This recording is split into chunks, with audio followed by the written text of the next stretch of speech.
Hill মেরেছে গণহারে আগের রাত থেকে, কিন্তু রেজাল্ট শিটে সিগনেচার দিয়ে নাও পোলিং এজেন্টদের, এটা তো ভাই ফুটেজে ধরা পড়েছে, কোনো লাল গল্প নয়, তাই না? সংস্কার বিচার বিভাগ সংস্কার কমিশনের একজন সদস্য আর একজন ঐতিহাসিক ব্যক্তি, যে ইতিহাসে যার নাম জড়িয়ে আছে, বিচারক মাজদার হোসেন সাহেব, কিন্তু ওপেন বললেন যে এই 18 মাসে কিছুই করা হয়নি, ইচ্ছা করলে সরকার অনেক কিছু করতে পারত। জুলাই সনদ বিষয়টা পাশ করবার জন্য হোক, জুলাই সনদ বাস্তবায়নের জন্য গণভোটের একটা আয়োজন হয়েছে এবং গণভোটে হাঁ জয়যুক্ত হয়েছে এবং দেখা গেছে সেখানে 60.something মানুষ ভোট দিয়েছে গণভোটে, সেখানে হাঁ জয়যুক্ত হয়েছে। এখন আগামীকাল যদিও বলি শপথ গ্রহণ অনুষ্ঠান, সেক্ষেত্রে নিম্নকক্ষ গঠিতই হয়ে যাচ্ছে। উচ্চকক্ষে কি হতে পারে বলে, উচ্চকক্ষ কিভাবে গঠিত হবে বলে মনে করেন? কি জুলাই সনদের বাস্তবায়ন অনুসারে হবে নাকি আসলে বিএনপির দেয়া ইশতেহারে এই পদ্ধতিতে হবে বলে আপনি কি মনে করছেন? আর যদি হয় কি ধরনের জটিলতা তৈরি হতে পারে? জেনারেল ধন্যবাদ আপনাকে। আমার মনে হয় রাজ্জাকি ভাই দিয়ে শুরু করলে ভালো হতো, যোগ্য মানুষ, লয়ার মানুষ।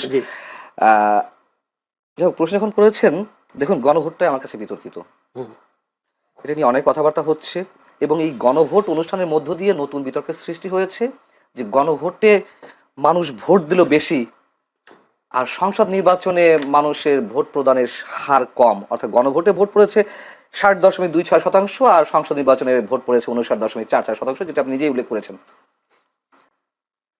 গণভোটের প্রতি মানুষ এত আকৃষ্ট হয়ে গেল, যেখানে গণভোটে হ্যাঁ দিবে নাকি না দিবে, যেখানে 84 প্রস্তাবের বিপরীতে 48টি প্রশ্ন ছিল, 48টি প্রশ্নের কে কনসাইজ করে 4টিতে নিয়ে আসা হয়েছে এবং একবারে আপনাকে হ্যাঁ না বলতে হবে। এই যে তুমুল বিতর্ক, এই বিতর্কের মধ্য দিয়ে আবার সেখানে ভোট প্রদানের হার বেশি, মানুষ যেখানে কনফিউজিং যথেষ্ট পরিমাণ করে। আপনি বুকে হাত দিয়ে বলুন তো, আপনি ভালো করে বুঝেন কিনা যে কটা প্রস্তাব দেওয়া হয়েছে, যে প্রশ্ন আপনি বুকে, আমি বুঝি না ভাই, আমি নিজে সহজ সরল ভাষায় কথা বলছি, আমি বুঝি না। অক্ষর জ্ঞান তো কিছু আছে, শিক্ষিত না হই, অক্ষর জ্ঞান তো আছে, তাই না? আমি তো বুঝি না, অনেস্টলি স্পিকিং। সেখানে গণভোটের সব হ্যাঁ না কেউ কেউ দিয়ে দিল, আর যেখানে বিএনপি গণভোটের তো সাইলেন্ট ছিল, হ্যাঁ না এর ক্ষেত্রে সাইলেন্ট ছিল, শুধু সমালোচনা এড়ানোর জায়গা থেকে তারেক রহমান একবার বলেছেন, আমার যদি ভুল না হয়ে থাকে নির্বাচনের প্রচারণায়, একদিন বলেছেন হায়ের পক্ষে ভোট দিন। আর টোটাল বিএনপি কি আসলে কেমন ছিল, হ্যাঁ নাকি না? না, তারা তো এই গণভোটের এই যে জুলাই সনদ প্রস্তাব, আইনি ভিত্তি ইত্যাদি ইত্যাদি, এগুলো নিয়ে তো ফ্রম দ্য বিগিনিং তাদের আপত্তি।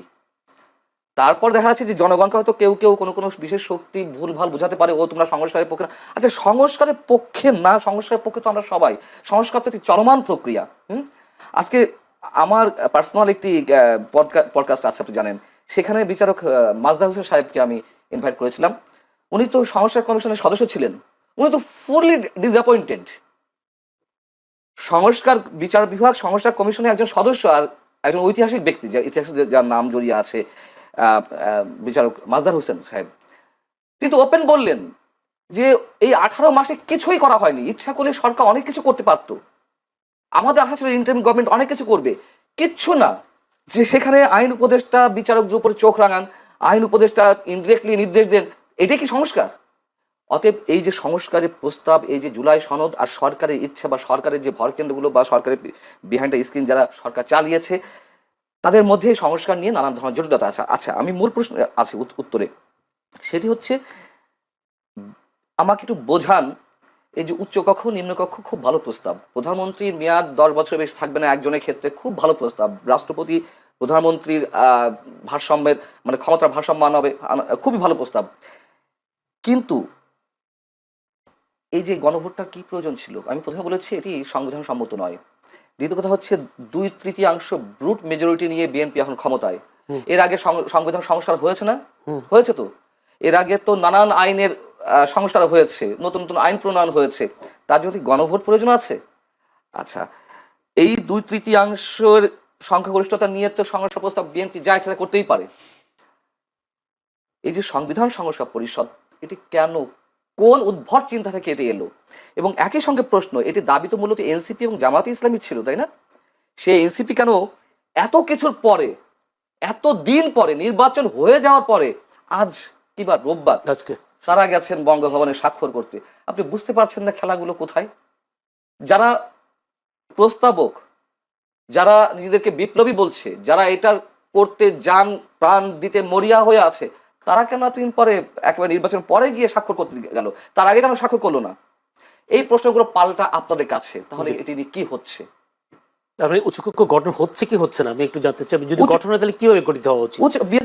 বিএনপি বলে আসছে যে আসনের ভিত্তিতে, আসনের ভিত্তিতে তারা উচ্চকক্ষ গঠন করতে চায়, আর জামায়াতে ইসলামী চায় পিয়ার পদ্ধতি। হ্যাঁ, সো এটা তো এখনো নিষ্পত্তিহীন অবস্থা আছে, নিষ্পত্তি হয়নি। নিষ্পত্তি না হলে কোনো জটিলতা তৈরি হবে, জটিলতা তো সৃষ্টি হতেই পারে। জামায়াতে ইসলামী 68 আসন নিয়ে আছে, আরো 6টা তাদের সহযোগীদের। সো এতগুলো আসন নিয়ে তারা তো শক্তিশালী বিরোধী দল হিসেবে উপস্থিত হয়েছে। যেহেতু নিম্নকক্ষে বিএনপি 2/3 ভোট পেয়েছে, সেখানে তাদের আইন পাশ করতেও তো তার কোনো জটিলতা নাই। দুইটা প্রশ্ন উত্তর যদি আপনার শেষের প্রশ্ন উত্তর দিয়ে শুরু করি।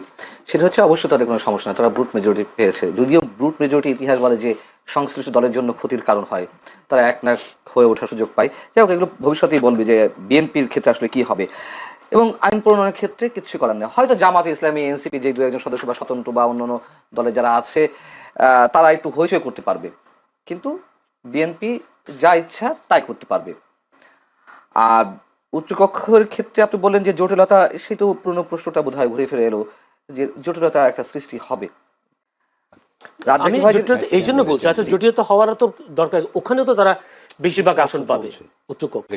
হ্যাঁ, বিএনপি ওখানে তো উচ্চকক্ষ, যদি একেবারে পিয়ার পদ্ধতিতেও হয়, তো সেই ক্ষেত্রে আইন পাশ করার ক্ষেত্রে তো তেমন কোনো জটিলতা তৈরি হবে বলে মনে হয় না আমার মতে। তো সেই ক্ষেত্রেও বা বিএনপি কেন রাজি হবে না? বলে রাজি হবে না এই কারণে তাদের রিপ্রেজেন্টেটিভ কম যাচ্ছে, যদি ভোটের হিসেবে হয়। ভোটের হিসেবে পিয়ার পদ্ধতি হলেও তো ওনাদের আসন বেশি থাকছে, তো না যদি বেশি থাকছে, আর পিয়ার আর জনগণের ভোটের রেশিওতে যদি হয় তাহলে তাদের প্রতিনিধিত্ব কম যাবে উচ্চকক্ষে। এটাই, সো এই কারণে তারা ওইটা চাচ্ছে। এই কারণে আচ্ছা, তারা যখন এই দাবিটি তোলে খুব ভালোভাবেই তারা নিশ্চয়ই হিসেব নিকেশ করেই কথা বলেছিল যে আওয়ামী লীগ যে নির্বাচনে আসতে পারবে না বা একেবারে বাদ হয়ে যাবে, তারা কিন্তু এই হিসাবটা মাথায় নিয়ে বলেনি। তারা আওয়ামী লীগ আসতে পারে, আওয়ামী লীগ আসলে একটা কন্টেস্ট হবে, হ্যাঁ, সেক্ষেত্রে আওয়ামী লীগের ভোট কম নয়। এবং একটু দেখা গেছে 2008 পর্যন্ত মানে পার্সেন্টেজে আওয়ামী লীগ সবসময় এগিয়ে ছিল, 35 থেকে 40% মধ্যে দুই দলেরই, বাট বিএনপির চেয়ে আওয়ামী লীগ অনেক বেশি আসন পেয়েছে।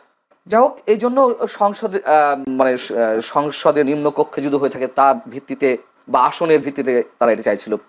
দেখুন, আমার মনে হয় এই পর্যন্ত যাবে না, তার আগে অনেক ধরনের জটিলতা হবে। জটিলতা এখনই দেখা দিয়েছে, আমি জানি না যে কি হবে, কি হতে যাচ্ছে সকালে। আমরা তো সবসময় সংশয় প্রকাশ করি, সংশয় প্রকাশ করাটাই আমাদের কাজ, প্রশ্ন তৈরি করাটাই সাংবাদিকদের কাজ। আশাবাদী নয় কেন আপনারা, সংশয়বাদী কেন? না, এখন তো শোনা যাচ্ছে যে বিএনপি তো বলছে যে এটা তো সংবিধানে নেই, সাংবিধানিক সংস্থা পরিষদ বলে আবার কি আছে, সালাউদ্দিন আহমেদ বলেছেন। বিএনপির একাধিক সূত্র বলছে যে তারা একই সাথে সংসদ সদস্য হিসেবে এবং সংবিধান সংস্কার পরিষদের সদস্য হিসেবে ওত নিতে চায় না, তারা আগে এমপি হিসেবে শপথ নিতে চায়, পরেরটা পরে। এদিকে নিশ্চয়ই সরকারের পক্ষ থেকে আপত্তি আছে, যেহেতু তাদের মধ্যে সরকারই আয়োজন করছে শপথের। কিন্তু পেছনে তো জামাত আছে, এনসিপি আছে, তারা আপত্তি জানাচ্ছে। এরই মধ্যে আমরা তো এ ধরনের খবর পাচ্ছি, আমি জানি না কতটুকু সত্য না মিথ্যা, তবে একেবারে তো উড়িয়ে দেওয়া যায় না। এটা তো সত্য কথা যে বিএনপি যেটা বলছে যে সংবিধান সংস্কার পরিষদ বলে কিছু নাই, অতএব ঝামেলা হচ্ছে। কি খবরটা পাচ্ছেন সেটা খবর পাচ্ছেন ঝামেলা কিছু একটা হচ্ছে, সেই ঝামেলাটা কোথায় গিয়ে দাঁড়াবে এটা বুঝতে পারছি। আমরা তো বলেছিলাম, আপনারা এখানেও বলেছি যে আমি মনে করি না ডক্টর মোহাম্মদ ইউনূসের অধীনে কোনো নিরপেক্ষ নির্বাচন হতে পারে।